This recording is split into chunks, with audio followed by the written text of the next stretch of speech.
자, 이제 말씀 들어갑니다. 그 말씀 위에 굳게 서란 제목으로 말씀을 전하도록 하겠습니다. 제가 오후 예배 때 꾸준히 역대기 상, 역대기 하를 전했고 오늘 마지막 시간입니다. 이 역대기는 이스라엘 백성들이 주전 586년경에 바벨론에 의해서 망하게 되는데 그 망하기 전까지의 역사를 기록한 것이 역대기서입니다. 그리고 이 역대기서는 언제 기록되었냐면 이스라엘 백성들이 남유다 백성들이 주전 537년경에 바벨론 포로 생활 70년을 끝내고 예루살렘으로 돌아오는데 그때 쓰였던 말씀이고, 또 기록 목적은 돌아온 남유다 백성을 위해서 기록한 것이 바로 역대기서입니다. 이 역대기서의 저자는 성경학자들은 에스라가 아닐까 추측을 하고 대부분 다 그렇게 인정을 합니다. 자, 그렇다면 이 에스라가 이 역대기 상하를 기록했던 이유가 무엇일까요? 목적은 무엇일까요? 그건 분명합니다. 자, 바벨론 포로 생활 70년을 마치고 예루살렘으로 돌아온 사람들은 이전에 예루살렘에 살았던 사람들이 아닙니다. 그러다 보니까 지난 70년 동안 이스라엘의 전통이나 문화나 특별히 하나님 말씀과 멀리 떨어져 있던 사람들입니다. 한 걸음 더 나아가서 바벨론에서 예루살렘으로 왔는데, 고향으로 왔지만 그들이 지냈던 환경과 너무너무 다릅니다. 그리고 모든 환경이 낯설고 심지어 모든 것이 황폐화되어 있었습니다. 그러다 보니까 바벨론 포로 생활 70년을 마치고 돌아온 사람들은 혹시나 우리가 돌아오기는 왔지만 앞으로 어떻게 살아갈까 염려가 되었고, 또 한편으로 잘못했다가 또 한 번 나라가 외세의 침략을 받아서 망하는 것 아닌가, 이런 두려움과 염려, 걱정이 한두 가지가 아닙니다. 바로 이때 에스라가 역대기 상하를 기록해서 이스라엘 백성들에게 소망을 주고, 또 한편으로는 왜 우리가 망하고 이런 지경에 이르게 되었는지 지난 역사들을 쭉 살피면서 이스라엘 백성들로, 남유다 백성들로 하여금 정신을 번쩍 차리면서 하나님 백성답게 살고 하나님 주신 은혜를 가지고 살아라, 그것이 바로 역대기 상하의 목적이었습니다. 자, 다시 한번 정리한다면 역대기는 큰 두 가지 주제가 있는데, 첫째는 긴 역사를 살피면서 왜 우리가 바벨론 포로 생활을 하게 되었는지 그 첫 번째 교훈, 그것을 소개하고, 두 번째 교훈은 뭐냐면 너희들이 이제 돌아와서 이곳에서 하나님 백성답게 살아라, 용기와 격려를 주는 것이 바로 역대기 상하의 목적입니다. 그래서 오늘 시간 저는 그런 두 가지의 목적을 따라서 또 그 배경을 따라서 말씀을 전하고자 합니다. 첫째로 역대기서의 기록의 목적이 뭐냐면 지난 남유다와 북이스라엘 역사를 쭉 살피면서 왜 유다가 망했는지 바로 그것을 살피고 그것을 교훈하는데, 자, 남유다가 망하게 된 결정적인 이유는 한번 따라 합시다. 끊임없는 죄악 때문이었습니다. 이스라엘은 어떻게 된 일인지 첫 번째 왕 사울, 그가 하나님 말씀을 온전히 순종했으면 좋았으련만 그가 왕이 되고 첫 왕부터 하나님 앞에 범죄하지요. 또 그 범죄의 절정이 나중에 솔로몬 때에 이르러서 솔로몬 이후에 나라가 남과 북으로 나누게 되는데, 그 역시 솔로몬이 하나님 앞에 온전히 서지 못했기 때문에 그렇습니다. 그렇게 남쪽은 유다, 북쪽은 이스라엘로 나누게 되는데, 이 남쪽과 북쪽 두 나라 역시 경쟁하듯이 하나님 앞에 범죄하고 하나님과 멀어지기 시작했습니다. 그래서 하나님께서는 계속해서 하나님의 입이라고 불리는 선지자들을 보내고 또 보냈습니다. 엉뚱한 길로, 잘못된 길로, 완악한 길로 나가니까 하나님은 선지자, 하나님의 입이라고 불리는 선지자를 통해서 당신의 말씀, 당신의 뜻을 계속 전했건만, 오늘 오전에도 말씀드렸다시피 백성들은 그 선지자들을 거부하고 받아들이지 않고 심지어 때리고 나중에는 죽이는 일까지 범했습니다. 다시 말씀드리면 그들은 끊임없이 하나님 앞에 범죄하고 하나님과 점점점 멀어져 갔습니다. 이런 남유다와 북이스라엘과 대조적으로 우리 하나님 여전히 그들을 불쌍히 여기시고 여전히 길이 참으시고 그들을 사랑해 주셨습니다. 특별히 남유다를 하나님은 주목하셨는데 그 중요한 이유가 있지요. 한번 따라합시다. 다윗의 언약. 다윗의 언약. 하나님은 다윗에게 약속하기를 니로부터 나중에 메시아가 나게 될 것이고 그래서 내가 이 나라 이 백성 그리고 네 씨를 네 뿌리를 내가 지켜주겠다. 그래서 하나님께서는 북이스라엘은 망해도 남유다를 계속해서 품에 안으시고 지키시고 보호해 주셨습니다. 그럼에도 불구하고 남유다는 계속해서 범죄하고 하나님 앞에 멀어져 갔습니다. 하나님 드디어 당신의 임계점에 이르러서 이들을 심판하게 되는데 그 심판은 이스라엘을 완전히 망하게 하는 것이 아니라 그들로 하여금 다시 한번 돌이키고 전심으로 하나님께 돌아오게 하기 위함이었습니다. 특별히 하나님께서는 이 남유다를 심판하시고 벌하시는데 그때가 언제냐? 오늘 읽었던 말씀 시드기야가 왕위에 오를 때였습니다. 오늘 36장을 읽어보면 이 시드기야가 21살에 왕위에 오르게 되고 그는 11년을 통치하게 됩니다. 자, 이 시드기야가 왕위에 오를 때 시드기야를 왕위에 세운 사람이 누구냐 하면 바벨론 왕입니다. 예컨대 우리가 일제강점기 시절에 일제가 조선 대한제국의 모든 것을 좌지우지했던 것처럼 당시 남유다의 모든 것을 움켜쥐었던 나라가 바벨론이고 그 바벨론 왕이 남유다를 좌지우지했습니다. 그래서 시드기야가 왕위에 올랐으면 아무래도 바벨론 왕에 대해서 호의를 베풀고 좋은 관계를 맺어야 하건만 시드기야는 그러지 않았습니다. 혹시 예루살렘을 중심으로 유다를 중심으로 동쪽에 있는 바벨론이 아니라 서쪽에 있는 이집트와 친하면 혹시 우리가 바벨론과 맞설 수 있지 않겠는가? 그래서 이 시드기야가 친이스라엘 정책을 펴지만 그 이스라엘은 어떤 면에서 아무런 힘이 없는 나라였습니다. 한마디로 시드기야는 번지수를 잘못 짚었다가 결국 남유다는 시드기야의 이런 정책으로 인해서 완전히 망하게 되는데 그것이 바로 주전 586년에 일어나게 됩니다. 자, 바벨론 나라가 이 남유다를 칠 때 정말로 잔인하고 끔찍하게 나라를 완전히 싸그리 망하게 만들어 버리는데 오늘 읽었던 17절 말씀에 보면 제일 먼저 성전을 파괴합니다. 그 이유는 성전은 남유다 백성의 정체성이지요. 정체성. 내가 누구인지. 그래서 성전부터 파괴합니다. 혹자는 그런 얘기를 해요. 남과 북 전쟁이 일어나면 제일 먼저 쳐야 될 것 중에 하나가 북한 전역에 있는 김일성 동상을 어떻게 하든지 무너뜨리면 북한에 있는 사람들이 멘붕이 일어난다. 멘붕. 그들은 김일성, 김정일, 김정은을 위대한 수령으로 최고로 하는데 그게 무너지는 순간 멘붕이 일어난다는. 마찬가지로 이스라엘 백성들 칠 때 성전을 제일 먼저 치는 것은 심리적 타격뿐만 아니라 이스라엘 백성들의 정체성을 파괴하기 위함이었지요. 그뿐만 아니라 한 걸음 더 나아가서 17절에 보니까 청년, 남녀, 노인, 병약한 사람을 긍휼히 여기지 않고 다 살해해버립니다. 쳐버립니다. 그리고 남은 사람들은 노예로 끌고 가버립니다. 그리고 19절에 보면 예루살렘의 성전과 성과 벽과 그리고 모든 궁궐까지 다 불태워버립니다. 그러니까 예루살렘이 그야말로 폐허가 되고 말았습니다. 다시 한번 강조하거니와 유다가 왜 망했지요?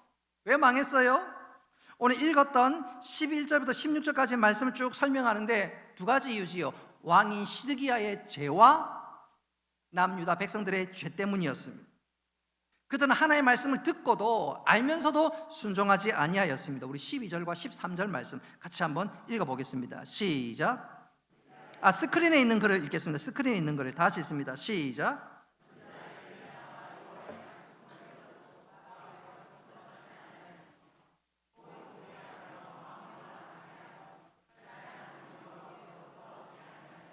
아멘. 그들은 하나님의 말씀을 들어도 순종하지 않았습니다.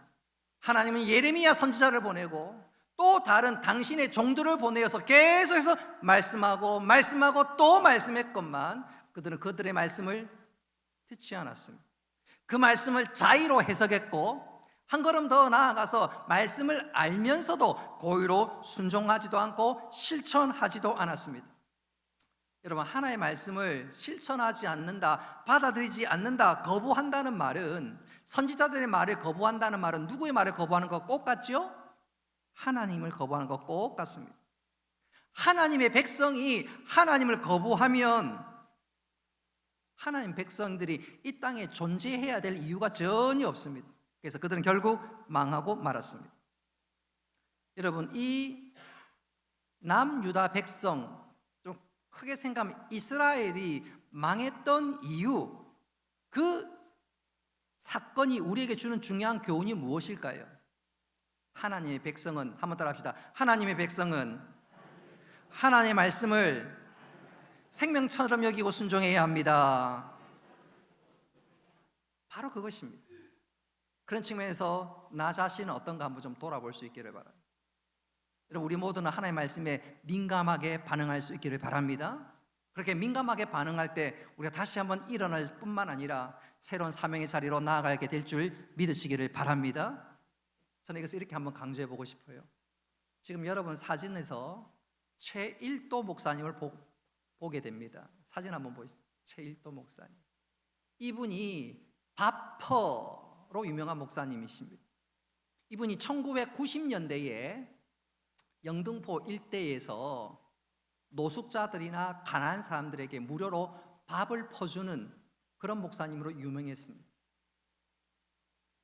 그래서 저분의 어떤 책이 90년대 후반에 나왔는데 신학생을 비롯해서 좀 경건에 힘쓴 사람들은 저 목사님의 책을 다 보고 큰 은혜와 감동을 받고 또 목사님이 하는 일에 많이 도와주고 또 그렇게 했었습니다. 근데 이분이 그 하던 일들 5년 만에 포기하고 너무 힘들고 도와줘도 끝이 없다 보니까 모든 거 5년이 지나서 완전히 그냥 번아웃, 탈진해 버렸습니다.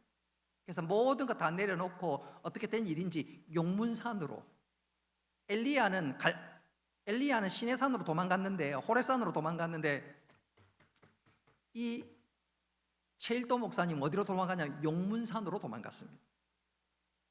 모든 게 다 지쳐 있고 모든 거 다 내려놨으니까 그야말로 꼴이, 행색이 말도 아닙니다. 그가 노숙자를 섬겨서 그런지 몰라도 완전히 본인도 노숙자가 되어버렸어요. 알거지가 되었습니다. 바로 그때였어요. 어떤 한 할아버지를 만났는데 그 할아버지가 최일도 목사님을 보고 너무너무 안 됐는지 이런 말을 합니다. 청년은 아니고 좀 중년쯤 됐겠지요. 이보게, 여기 이렇게 하지 말고, 근데 영등포가 청량리였으면 죄송합니다. 청량리로 가라고. 청량리. 거기 가면 공짜로 밥 먹여준대. 거기로 가면 공짜로 밥 먹여주고, 거기 목사님인데 공짜로 밥 먹여준다. 거기 가보라고. 그 말을 듣는 순간 이 최일도 목사님이 핵펀치를 맞았던 것과 똑같은 경험을 했어요. 핵펀치를 맞은 것과 같았습니다. 이 할아버지의 말씀이 하나님의 음성이구나.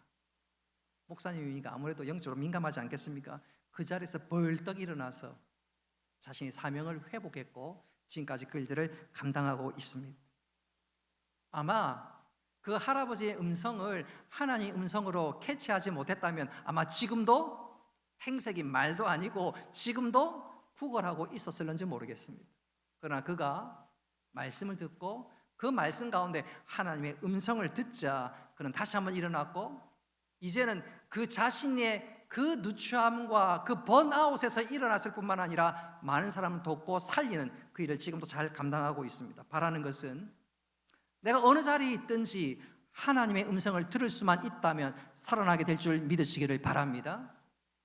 허물로 죄와 죽었던 우리를 살리신 주님이라면, 그 말씀의 능력이라면, 그리고 그 말씀으로 천지를 창조하신 하나님의 능력을 믿는다면 우리가 하나님의 음성을, 하나님의 말씀을 생명처럼 받을 때 일어나게 될 줄 믿으시기를 바랍니다.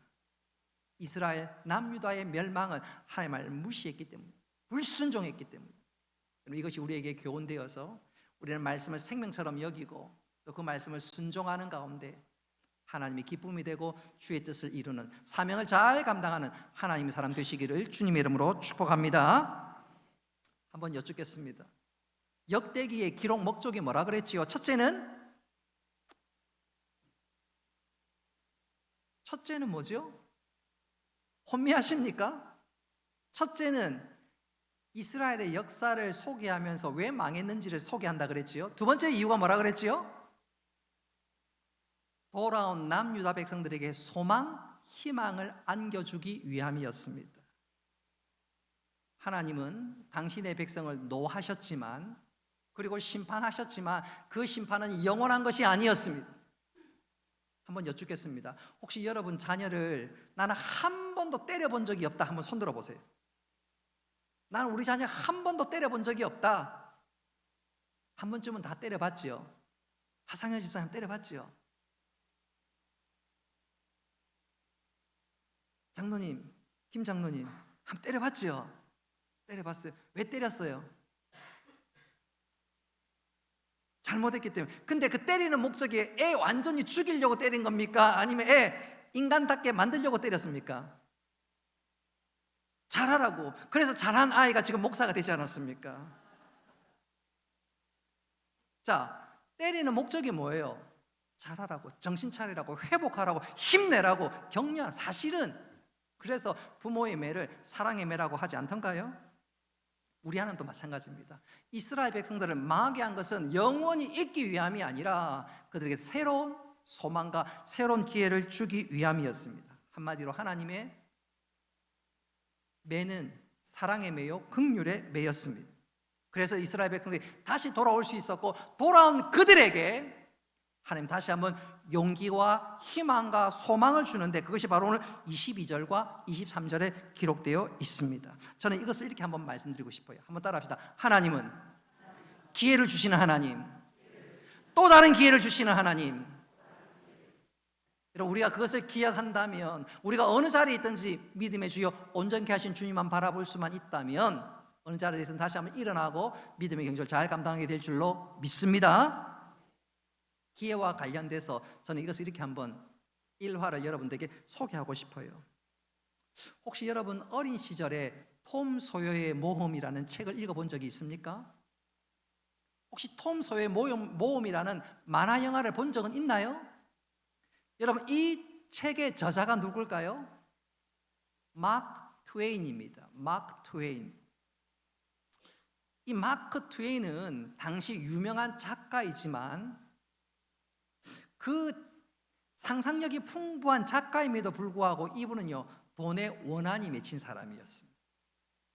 작가면 좀 감수성이 예민하고 그럴 것 같은데 이분은 그거 못지않게 자기 마음에 돈에 대한 욕심이 굉장히 강한 사람 중에 하나였습니다. 이윤즉슨 그의 아버지가 자신이 12살에 돌아가셨고, 또 그러다 보니까 자라는 동안 고생이란 고생은, 정말로 모진 고생은 다 했습니다. 그러니까 돈에 한이 맺혔던 사람입니다.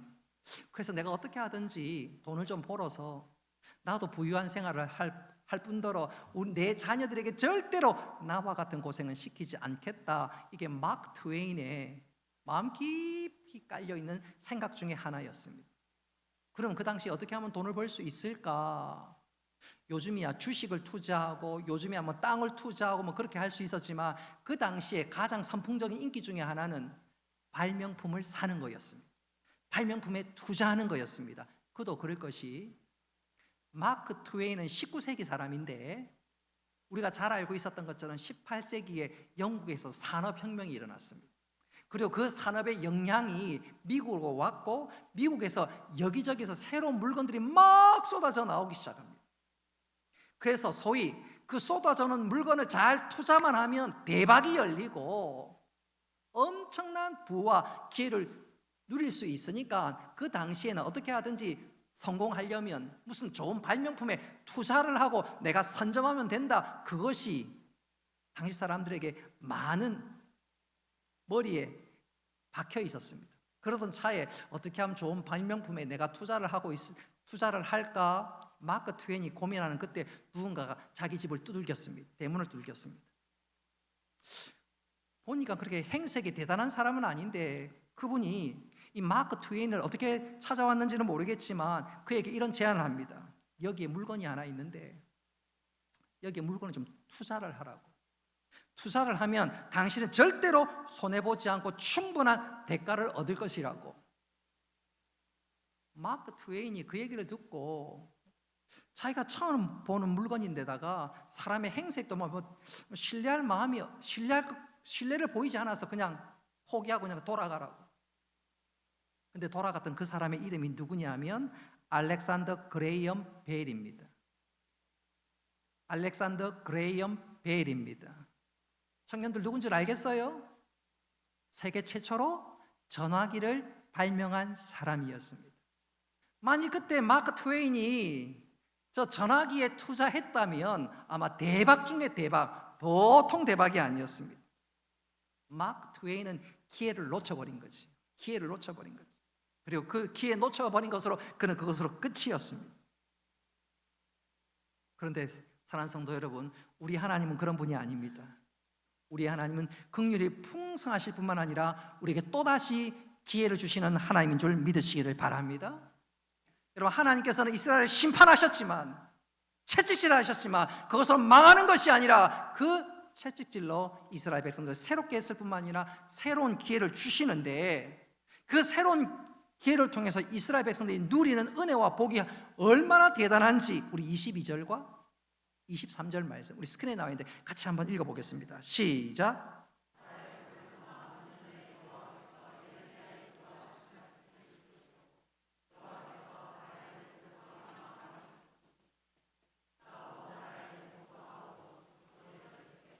바사왕 고레스가 이같이 말하노니 하늘의 신 여호와께서 세상 만국을 내게 주셨고 나에게 명령하여 유다 예루살렘의 성전을 건축하라 하셨나니 너희 중에 그 백성된 자는 다 올라갈지어다. 너희 하나님 여호와께서 함께 하시기를 원하노라 하였더라. 아멘.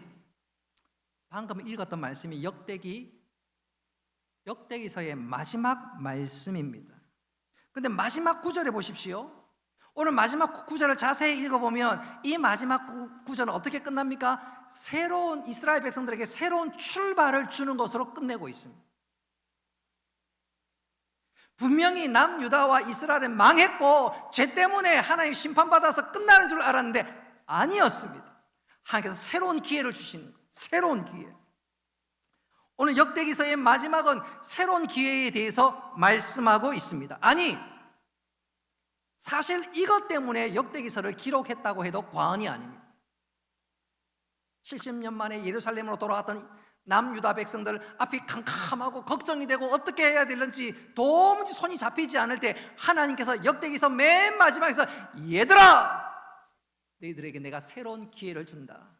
나를 바라보고 나를 의지하고 믿음으로 달려나가라.